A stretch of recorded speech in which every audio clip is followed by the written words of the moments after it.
Mom called my baby ugly at her birthday party, so I cut ties and erased her from every photo. Now she's crying on Facebook, playing the victim. My daughter Sarah's first birthday was meant to be soft and forgettable in all the best ways, like a warm breeze in June, or the fragrance of cake that lingers on your fingers long after the last mouthful has been eaten.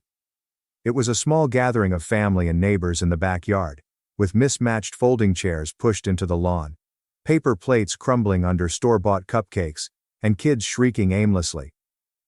The kind of day you wouldn't write a sonnet about, but you would post a few grainy photos online with a message like, "Can't believe she's won already," and then move on.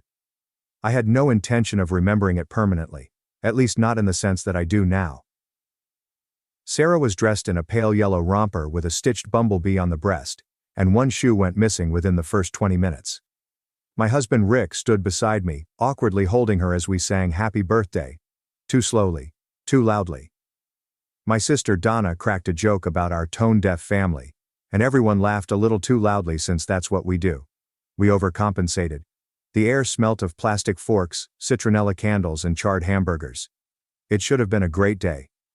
Then my mother arrived late, as usual, with a gift too enormous for the occasion, wrapped in shiny gold paper, as if we were celebrating a royal coronation, rather than a baby smearing icing into her own eye socket. Eleanor never knew how to read a room. All she knew was how to walk in and adjust the temperature. She kissed Sarah's head without looking at her, then turned to face me, smiling with her lips but not her eyes. "You look tired," she murmured, just loud enough for Donna to notice. "Still carrying that baby weight, huh?" I laughed quickly and instinctively, because I'd spent my entire life trying not to react when she cut. Rick tried to divert her attention by asking if she wanted a burger or something to drink, but she waved him away like a fly. She seemed overly focused on surveying the party, as if she were inspecting a battlefield. The incident occurred as we were attempting to convince Sarah to blow out her single candle. Everyone was crowded around the small table, phones out, and voices mingling with feigned eagerness. I leaned in close, smiling, and braced Sarah's small fingers as she reached for the flame. Then my mother leaned down, her lips almost next to my ear, and said, "She's going to grow up ugly, like you." I did not turn to look at her. I did not even blink. I literally froze there, mid-smile, one hand on my daughter's small wrist, the other gripping my phone as if it were about to burst. The candle flickered. Sarah produced a sneeze-like sound, and the flame went out. Everyone applauded. The moment has passed. But I did not. Later that night, after Sarah had fallen asleep and the last of the icing had been scraped from the terrace, I sat on the couch, browsing through images as if looking for something specific. I didn't know what. Not at first. Then I found it. It was fuzzy and overexposed. My face was slightly tilted, my mouth in that strange half-smile you get when you're going to laugh, but something feels off.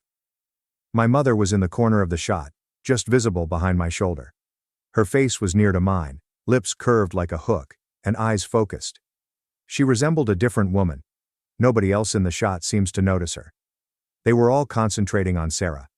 But I saw it. I saw her. I sat there staring at the photo for too long. Rick entered from the kitchen, drying his hands with a towel. "Looking through the shots?" he inquired. "Yeah," I answered without moving. "That one's cute," he added, referring to a photo of Sarah with frosting on her hair. But I did not show him the second one. I did not say anything. I merely quietly saved it in a folder labeled "Evidence," all uppercase. The issue about mothers like mine is that they make you wonder whether your memories are your own or hers. She had a way of twisting things, so I wasn't sure if I was overreacting or simply underhealing. But this time, I had proof.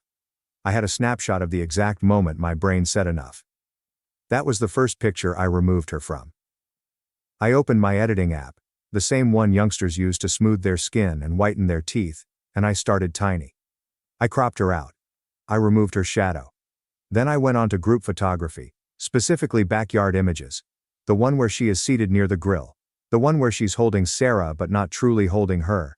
Arms stiff as if the infant was made of knives. Delete. Crop. Overcoat with paint.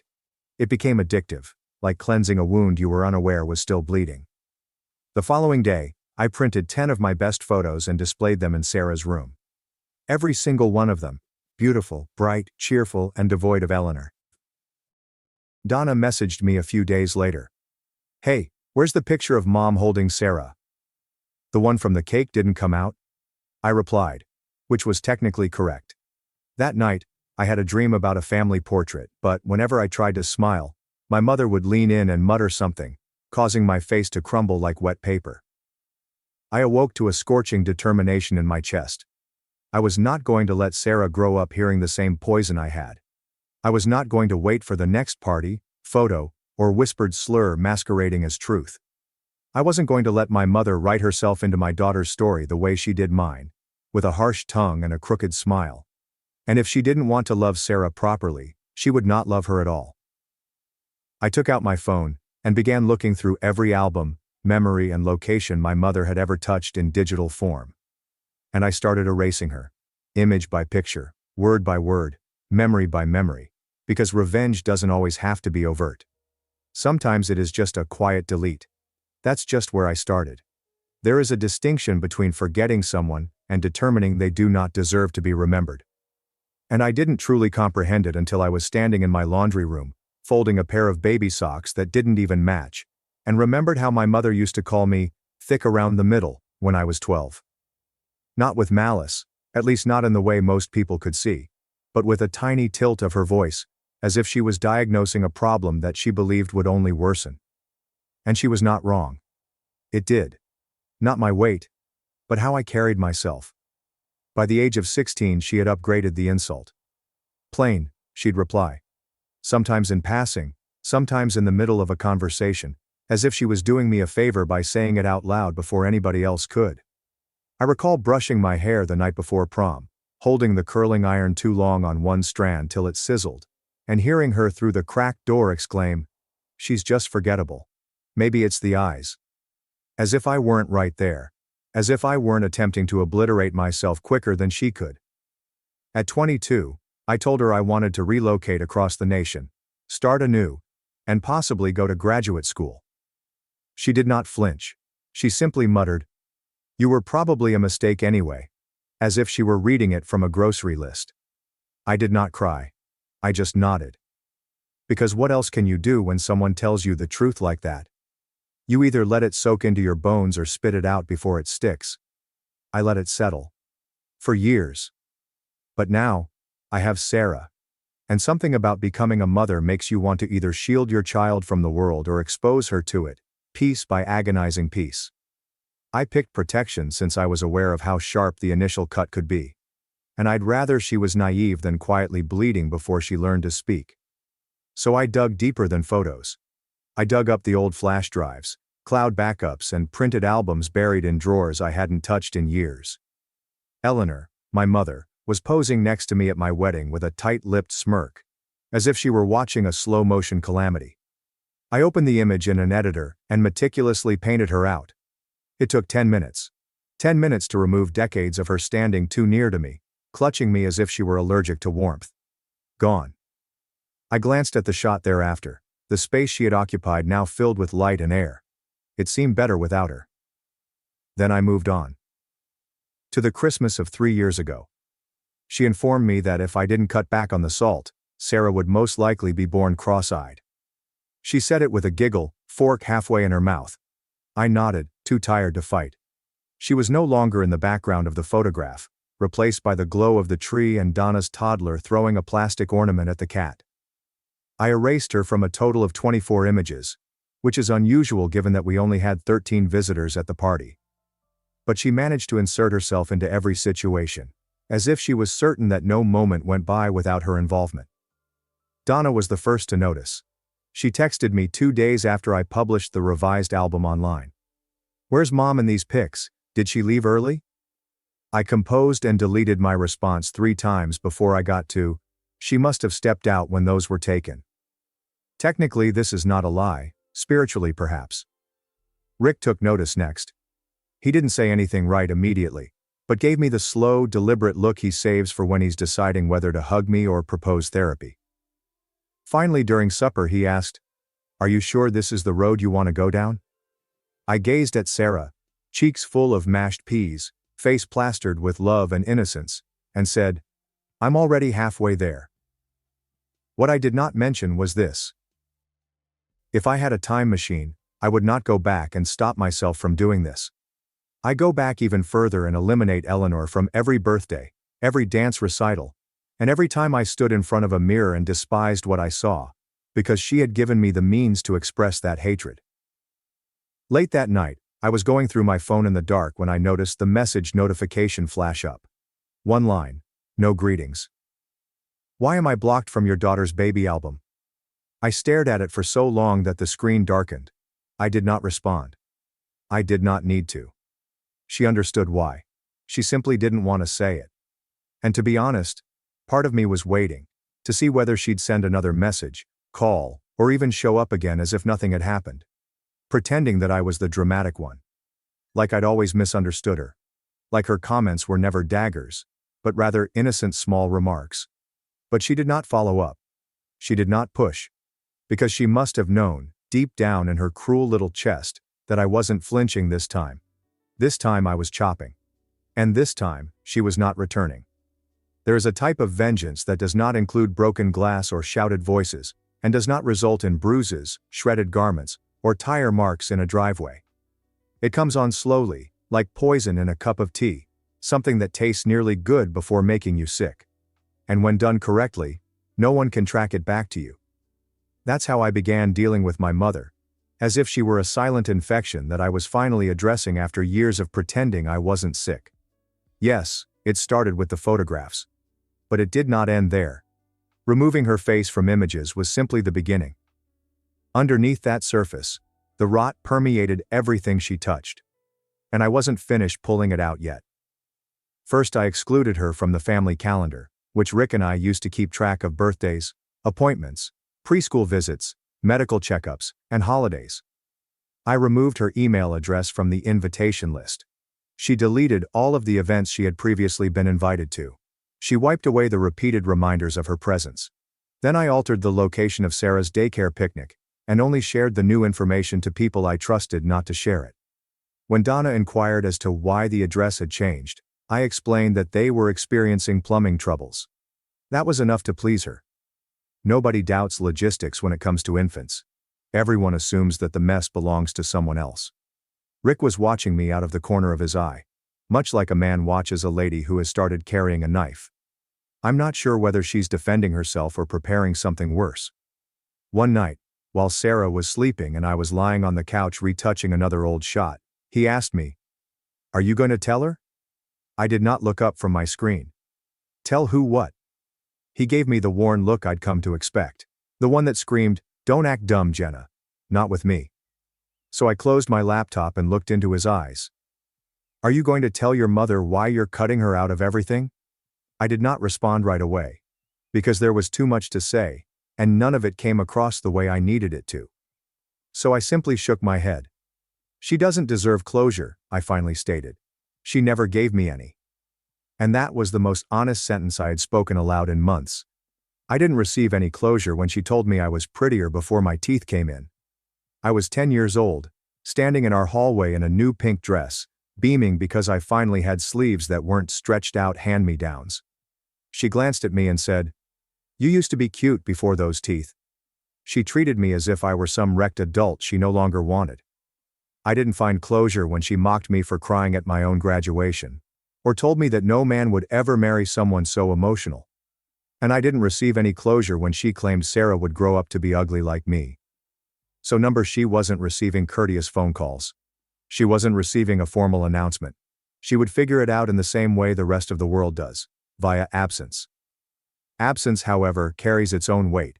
It fills the room like smoke. Slow and undetectable at first, then stifling when you realize you've been waiting too long to move. She must have felt it too, because less than a week after I kicked her out of the picnic, she showed up on my doorstep. It was late Thursday afternoon, the light was softening, and the fragrance of sun-warmed mulch rose from the flower beds I hadn't touched since spring. Sarah was playing with a bucket of toy blocks on the floor, humming to herself in that delightful nonsense language that toddlers use before words make sense. Then the doorbell rang. I recognized who it was before I opened it. Eleanor stood there clutching a gift bag that appeared to have come from an extravagant downtown boutique, complete with glittering handles and ribbons instead of wrapping paper. She wore her frozen half-smile, which she employed when she wanted to appear warm, but didn't have the energy for. And I will say this for her. She did not begin with a question, an apology, or even a joke. She simply said, "Thought I'd drop by." For Lily. I remained in the doorway and did not move aside. I wasn't going to make it simple. Inside, Sarah stopped humming.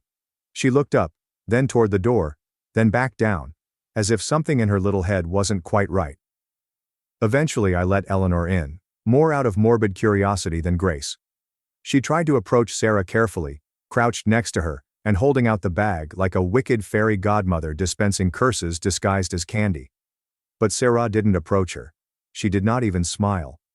She glanced at Eleanor for a few long seconds before returning to her blocks and picking up the green one. As if the moment had passed. I saw my mother's face flicker in perplexity, the corners of her lips sagging just slightly, not enough for most people to notice, but I recognized every crease in her face, every breach in her armor. She waited for Sarah to get closer, for that innate infantile need to reach out to a familiar adult. But it never arrived. In that instant, something sharp and decisive clicked into place. Because even babies recognize when love is not genuine.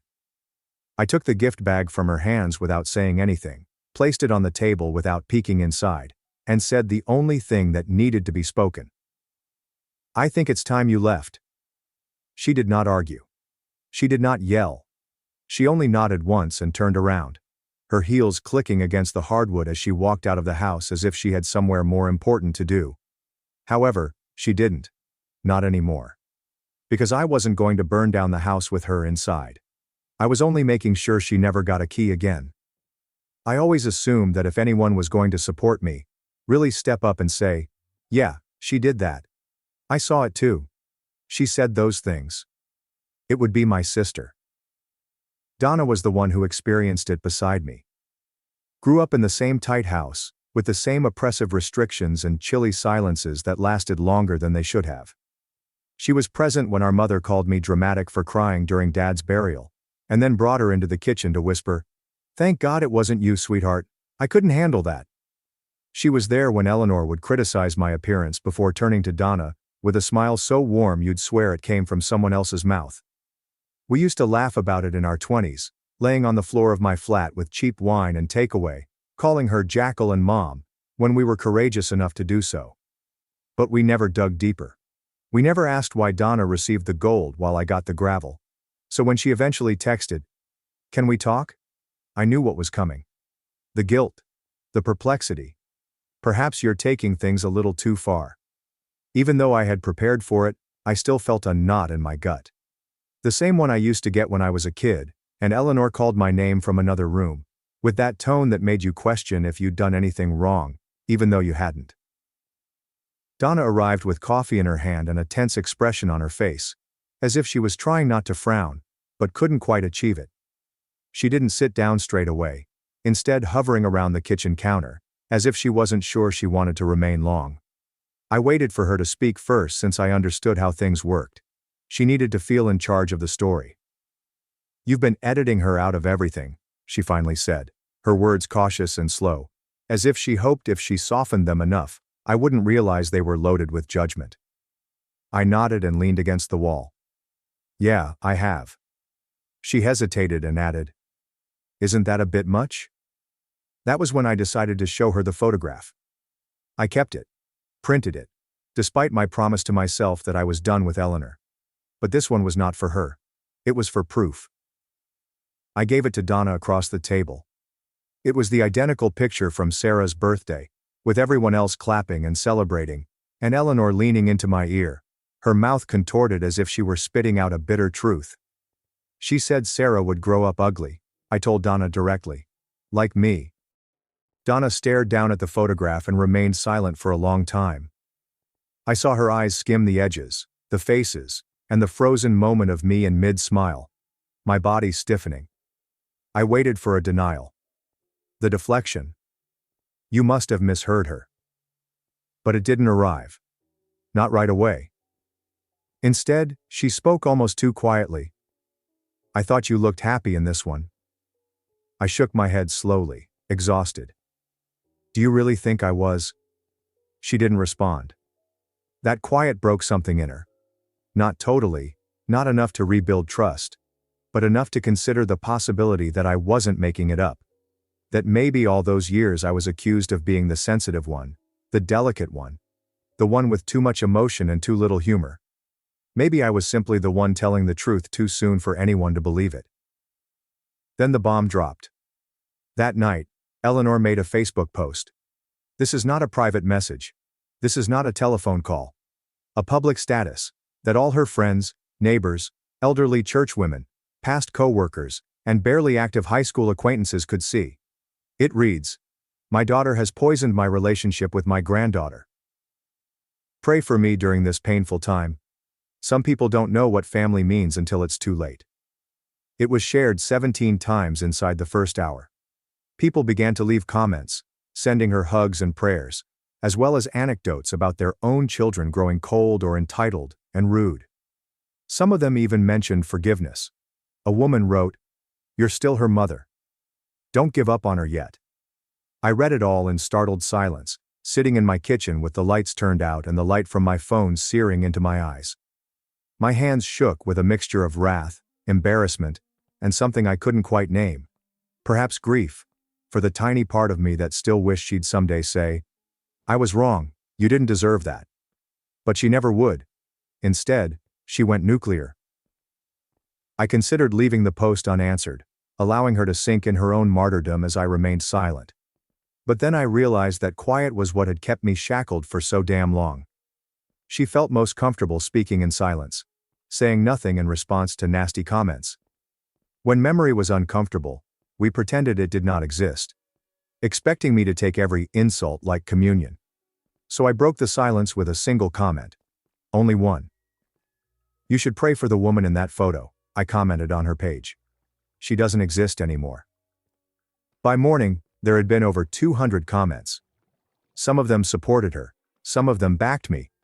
But the ones that struck the deepest were asking, what really happened? For once she did not have control over the tale. Something shifted in that place of uncertainty, in the vacuum of well-built lies. Because folks may not have needed to know everything. Perhaps it was enough that she was no longer the only one speaking. Following the final confrontation, there is an unusual silence. When the ranting stops, the social media dust settles, and the door you close behind someone no longer rattles. Not because they stopped pushing, but because they eventually gave up. That was the solitude I awoke to on Thursday morning. A cup of coffee in one hand. Sarah crawled over the living room carpeting in her footy pajamas, her mouth eating something invisible and her little fingers smacking against blocks that no longer lit up like they once did. The world seemed quieter. Not quite peaceful, but hollowed down in a way I'd never felt before.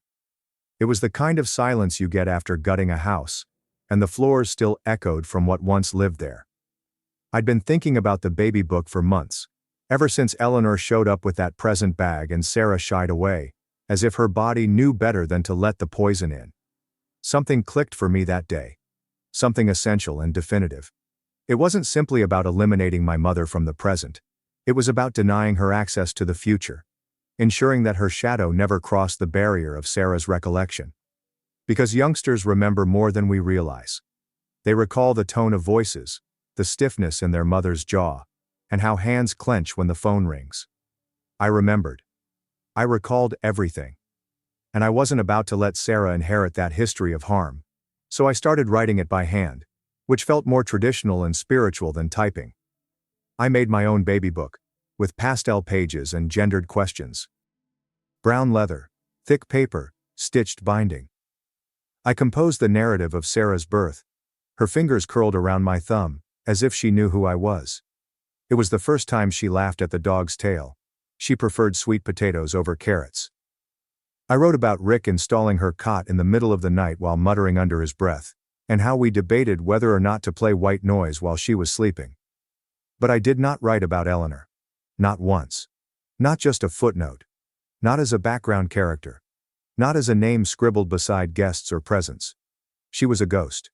And ghosts do not belong in infant books. Each page represented a little insurrection. Each line of ink was a means of saying, You don't get to live here anymore. Rick observed me working on it in silence. He didn't ask any questions. Did not make any ideas. One night, he came over, took the finished book from my hands, and delicately placed it on the shelf above Sarah's changing table, as if it were holy. And perhaps it was. The next morning, Sarah toddled over to that shelf, pointing with one chubby finger. She glanced at me, her eyes wide and eager, and spoke her first proper sentence. Not one word. A sentence. Nana gone. I did not cry. I did not flinch. I simply smiled, got down to her level, and said, "Yeah, baby. She is."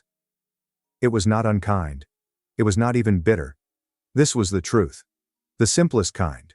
The kind that doesn't require a story to back it up. Because Eleanor had not just departed from our lives. I had made sure she couldn't return. Like a whisper. As a twisted memory. As a ghost pretending to be family. I did not kill my mother. I simply removed the thought of her. For a while that was plenty. The quiet gathered around us like dust on a windowsill. Rick and I began sleeping better. Donna maintained her distance, unsure whether to embrace the silence or confront it. I didn't push her in any manner. Eleanor's absence provided me more breathing room, and I had no desire to fill it with past remorse or half-reconciled relationships. But 6 months later, a letter arrived. There's no return address. There was no postmark that I recognized. The envelope only had my name on it, written in handwriting I hadn't seen in years. Not since Mother used to sign my permission slips with a long, irritated scroll. I considered burning it. I even held it over the sink for a bit, attempting to determine whether it was substantial enough to hold more than paper. But I did open it. There was a photograph inside. Me at 13. No makeup, bad braces. An oversized t-shirt and stringy hair put into a ponytail. I was smiling. Not a contrived smile, but a genuine, embarrassed, hopeful one. I had the impression that the person behind the camera adored me. On the back, she had scribbled only one line. You were never ugly. I just didn't know how to love pretty things. No apologies. There's no explanation. Just one sentence. A confession laced with cowardice. The truth is too late to matter, and too early to forgive. I stared at the photo for a long time. Not because I miss her. Not because I thought she had changed. But I wanted to remember the girl in the photo. I wanted to remember that despite everything, I still thought I was worth capturing. Worth seeing. I did not write back. I did not call. I did not post an answer. But I did not throw away the photograph either. I kept it. Not for her. For me. To recall what I survived. Thanks for watching and being part of the drama. Don't forget to subscribe and hit the bell so you never miss a wild news story. Karen demands VIP table claiming to know the owner, yet I'm the owner, and she was left crying with a $4,000 bill as after my revenge. Karen bursts into the restaurant, screaming that she knows the owner and demands that we give her and her group of friends the VIP table reserved for celebrities. The problem is that I own the restaurant and don't know who this lady is. However, I decided to play along and see what occurred. During dinner, one of the girls asked me if I thought my life was useless because I worked as a waiter. That was then I realized that all bets were out, and I was determined to extract my revenge. Here's what I did. This happened near Christmas and New Year's. My grandparents immigrated to Canada from Italy in the 1970s and opened a restaurant. When they died, my parents took over the restaurant, which they expanded and improved throughout the decades. I've been working in the restaurant since I was 15. As my parents became older, they retired and became snowbirds, spending their winters in Florida. They sold the restaurant to me a few years ago, but they kept a small portion of the stock as a side income in addition to their savings. As soon as I got control, I modernized the old house. I restored the eatery, changed the logo, and contacted local and national publications about placing advertisements. I invited food critics, bloggers, and vloggers. It was slow at first, and I worried that the loan I took out to do all of this was the worst mistake I'd ever made, that I'd damaged 3 generations of a family business. But it soon started to work. A local semi-famous YouTuber featured us in one of his videos, encouraging more people to visit and review us. Even on a Monday, we rapidly saw 5 to 10 times the usual volume of activity. We became a popular place for huge parties, and celebrities frequently stopped by on particular occasions. I even invited a few high-profile clients to come and cook for our guests. This cost a fortune, but we were fully stocked for the holidays. People had to make reservations in July to get a table in December. It took years to reach this stage. When things become busy, I don't just sit in the back office, I'm on the floor doing whatever needs to be done, whether it's greeting customers, bussing tables, or mopping floors. On nights with high-profile guests or events, I don a jacket and take command. One night, 6 women walked in. 5 of them appeared to be in their early 20s, with the leader possibly in her mid-20s. My best guess was that she was the elder sister of one of the females or an older sorority sister to new college students. I was greeting them at the door, and as they approached, Queen Bee Karen was telling the baby Karens how great this restaurant is, how good the food is, and how there might even be celebrities there. When she approached me, she said she needed a table for 6. It was my reply. Of course, can I get the name on the reservation? She stared at me. She replied, "Oh, I didn't make one, but that's fine. The owner is a personal friend of mine. He said he always leaves 1 or 2 tables open for special guests, and we can have one tonight." This is true for many well-known eateries, and I've recently done it as well. But I had no idea who this woman was, and she had never mentioned any of this to me. I realized she was attempting to get in without a reservation, but she had chosen the worst person to do so with. I informed her, "I'm sorry, but we can't seat anyone without a reservation.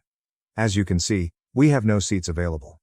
I didn't want to go full out and say, "I'm the owner, and we have never spoken before, so I never promised you anything," but I also didn't want to disgrace her in front of the other girls she was with at the moment. She then told one of the other girls to snap a photo of me. She stated that she would communicate with the owner to ensure that I was either cleaning toilets or fired before the end of the week. The other girls behind her agreed, shouting things like, "Yeah, kiss your minimum wage job goodbye." I wasn't sure if they were in on it with her or if they really thought she knew the owner. Queen Bee Karen then stated, "Look, you can either give us a table or I will make your life extremely difficult. This is not worth losing your job."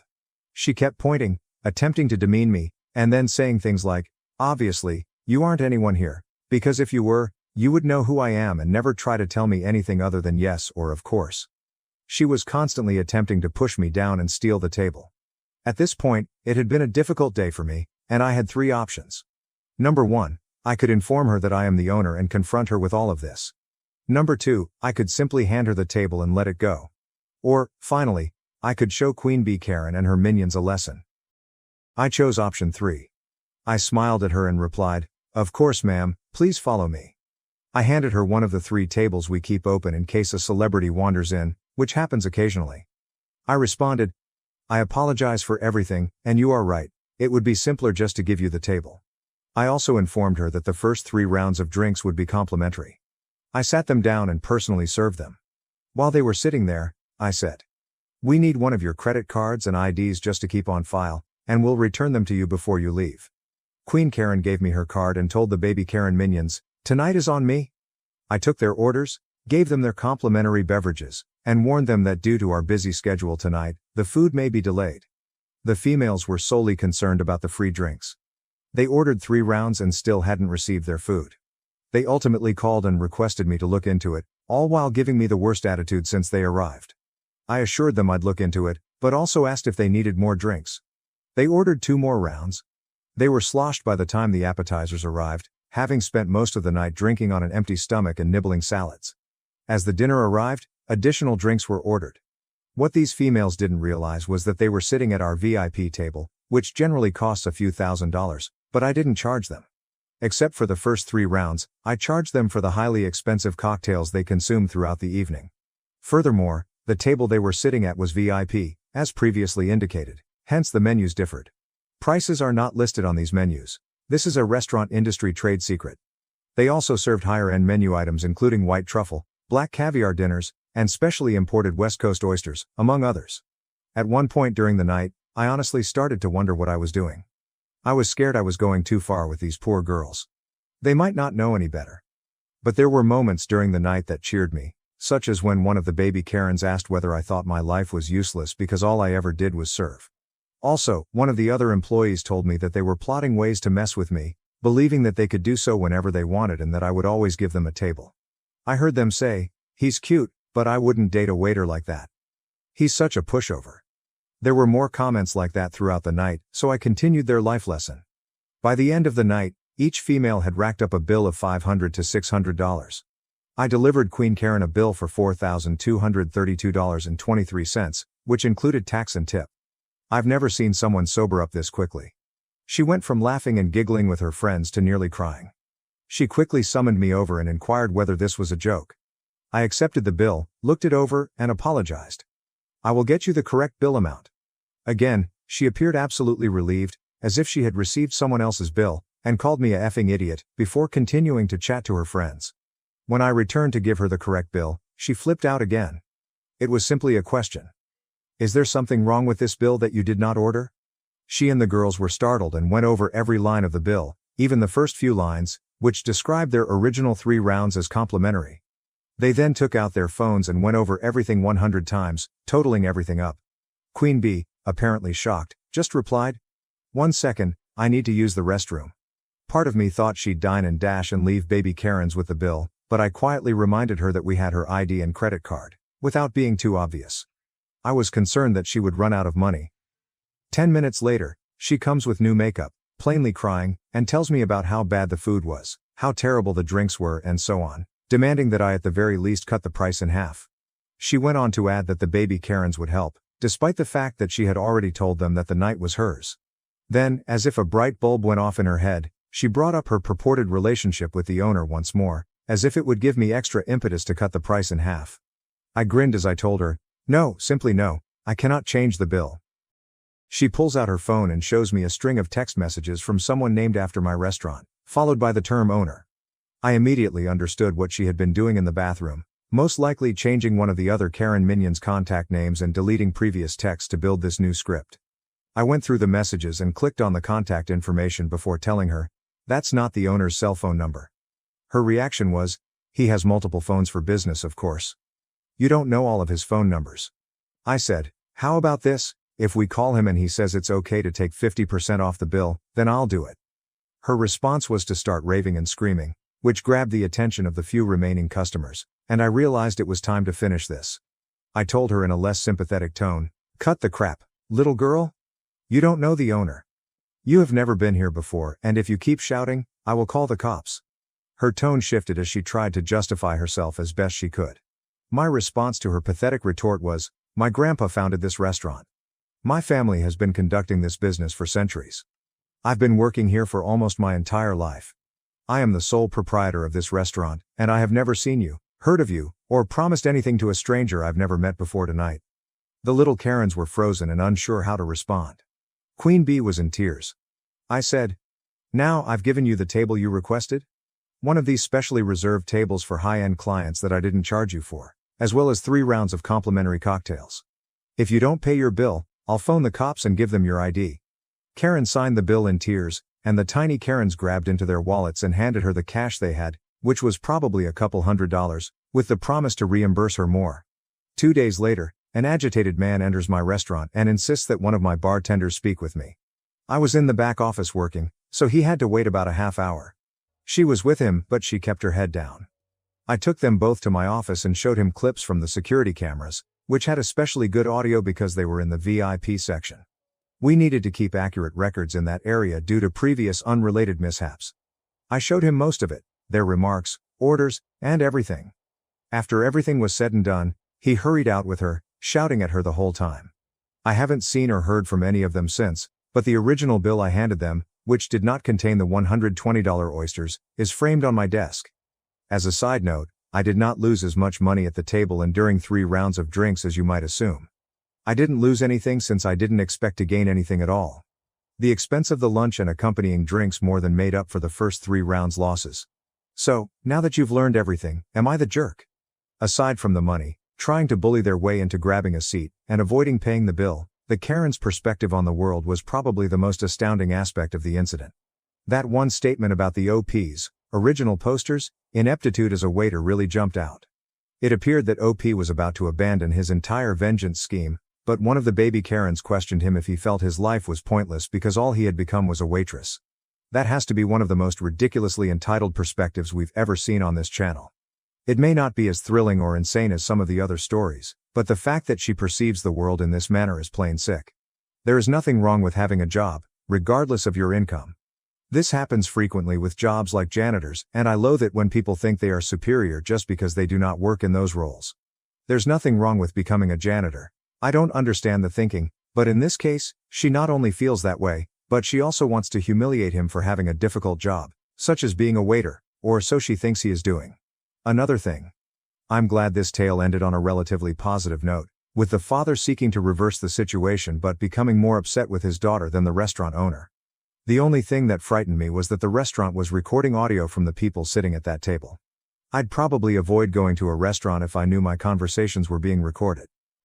Anyway, I'm pleased everything worked out for the OP, but please tell me how you would have handled the situation if it had been your business and these were your customers. Was the OP a jerk, and why?